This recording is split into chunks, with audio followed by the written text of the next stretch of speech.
And I conclude my list, and we shall turn to our list of speakers of national human rights institutions and non-governmental organizations, and I give the floor then to the International Organization for the Right to Education and Freedom of Education. The floor is yours. Thank you, Mr. President. We thank the Special Rapporteur on Cultural Rights for her report for three main reasons. First, because her sincere efforts to show that the C of economic, social and cultural rights is as important as the other two letters. Indeed, we join our voice to the voice of the Special Rapporteur to recall that the right to belong, to have an identity and to develop a specific world vision is essential to safeguard the dignity of the human being.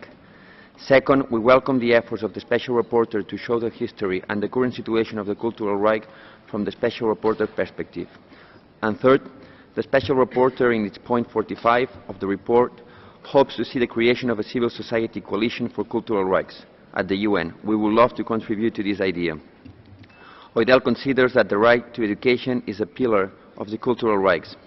As the General Comment number 21 of the Committee on Economic, Social and Cultural Rights points, states should recall that the fundamental aim of educational development is the transmission and enrichment of common cultural and moral values, in which the individual and society find their identity and worth.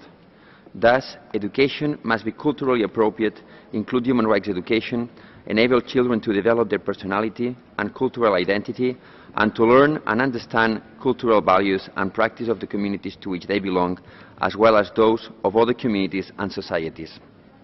We encourage the Special Rapporteur to consider the importance of the cultural approach of the right to education in its future reports.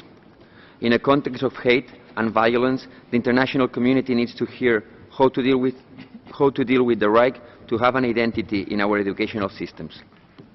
Alfred Fernandez, former director of OIDEL and a strong defender of cultural rights, used to say that one of the main reasons of violence in our world is due to the feeling that our cultural background is disdain. This is the moment to talk about the cultural approach of the right to education, so our children learn who they are, so their education is respectful with the community. Thank you, distinguished representative of OIDEL, and I give you the floor to the distinguished representative